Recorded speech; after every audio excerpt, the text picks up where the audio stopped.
Welcome back to the 2-Minute Warning. Today I'm taking a look at the Baltimore Ravens after they just signed pass rusher Justin Houston, who is a free agent, to a one-year, $4 million deal. But before we get into that topic, question for those of you viewing, comment down below, where do you see the Ravens finishing up this year? Super Bowl trophy, Super Bowl loss, AFC Championship appearance, divisional round, wild card, missing the playoffs, whatever it is, comment down below and you'll hear my answer at the end.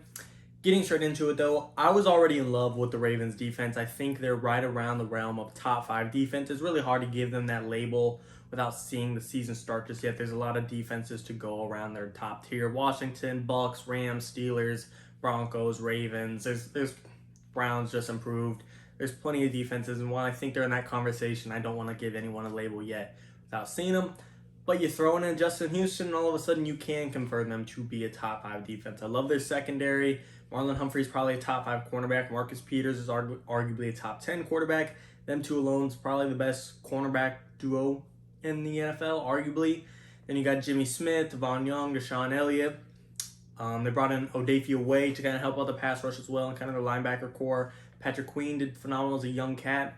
I was concerned about the pass rush this series. Losing Yannick Ngakoue, losing Matt Judon. I was concerned how Calais Campbell and Derek Wolfe and Odafe Away will do on their own. But now they brought in Justin Houston. It's going to be a future Hall of Famer, former Pro Bowler, former All-Pro. The Cats put up 22 sacks in a single season before. The record for most sacks in a season is 22 and a half. So he's pretty stellar. It's a pretty special class he's in. Last year he still had 9 sacks. The year before that he still had 11. He's really going to help out this pass rush, and I do like this Ravens defense.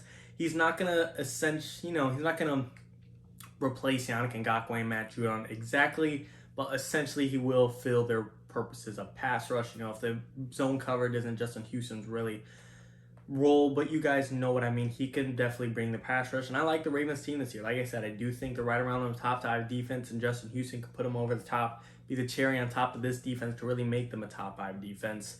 The offense is looking sturdy. We know how good Lamar Jackson is. He's won an MVP before, and we finally got over the hump of getting a playoff win.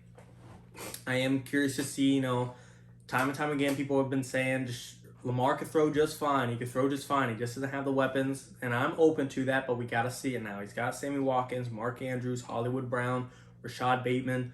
We're going to have to see Lamar step up through the air. We know how lethal he is on the ground, but can he go toe-to-toe with the Mahomes, with the Rodgers, with the Allen? He doesn't have to match their game through the air, but can he just keep up with his own combination of talent, however he wants to perform?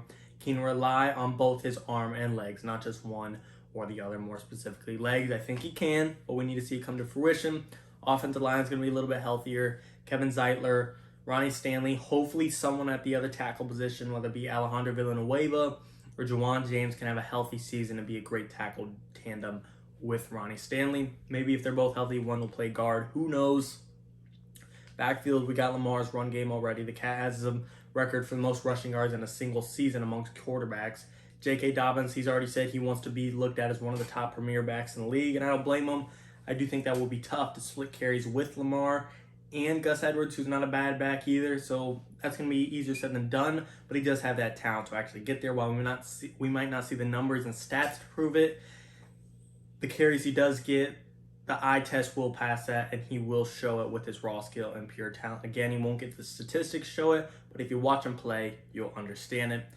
Overall, this is a good signing by the Ravens. I definitely think Justin Houston was one of the top free agents left. There's him, Steven Nelson, a cornerback from the Steelers. He already got signed. Melvin Ingram, he got signed.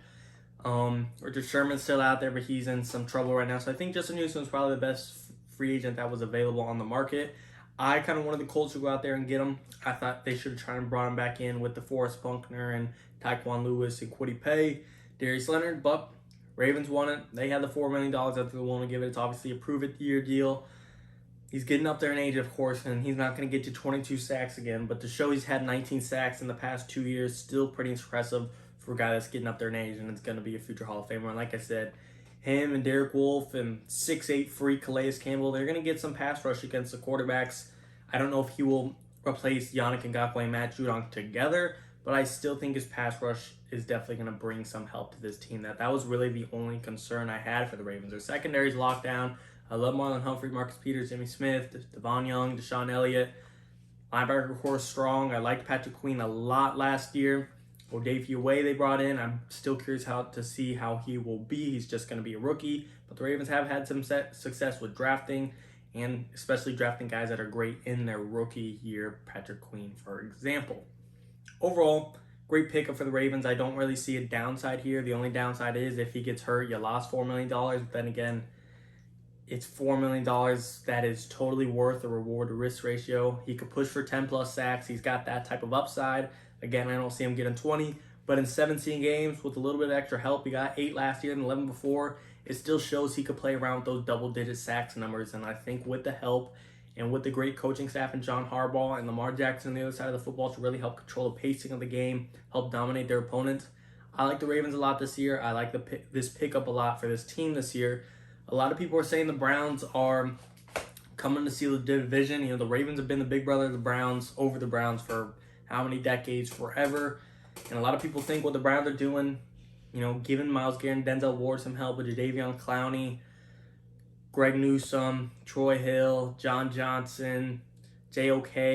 They think the Browns are going to come and steal the division. While I do think it'll be a tight race, until the crown is actually taken from the Ravens, until the Browns actually show they aren't the little brother anymore, I still think the Ravens own the division. I like, again, them to make a deep run this year. The AFC's tight with the Ravens, the Chiefs, the Bills, Titans, the Browns. Then you got some dark horse teams. If Carson Wentz turns out to be healthy, the Colts are a good dark horse team. The Chargers are a good dark horse team. Miami.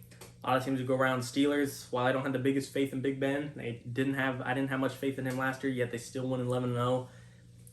We'll see how their offensive line is. I'm not sure how Big Ben's going to be under pressure, but the defense is still right around that range of top 5. It's not a team you want to just brush off by any means. You guys let me know what you think. Are you all for the Justin Houston trade? Or excuse me, the signing? Are you all against it? Are you kind of like me in the middle? I'm actually all for it. I guess I'm not in the middle anywhere on this. But I do want to hear your guys' thoughts. Comment down below your comments, your opinions, your takes. There might be a factor, a player, a situation I'm just not taking into account. If you guys got something to say, let me know down in the comments. I'm willing to sway my mind one way or the other if you guys got the right take. As far as the question of the day goes, it's really hard for me to pinpoint where I think they'll end up. I mean, it's so far in advance, so I guess it's kind of an unfair question, you could say. I do think they'll at least make the divisional round. Again, I can't really be confidently saying they'll win the Super Bowl, they'll lose the Super Bowl, they'll make the AFC Championship, just because I don't know how they will be, how the matches will be, how the rookies will be. Way, Rashod Bateman, offensive line, Lamar Jackson, Justin Houston. There's too many variables for me to give you guys a confident pick and tell you I truly believe in that. I truly believe they will make the divisional round. I'm not saying it'll stop there, but I just don't want to say anything further because I just don't know the matchups or any other thing about this team until the season starts. But I will at least say that they make the divisional round of the playoffs. You guys tell me, though. As always, and of course, thank you for watching, guys. 2-minute warning.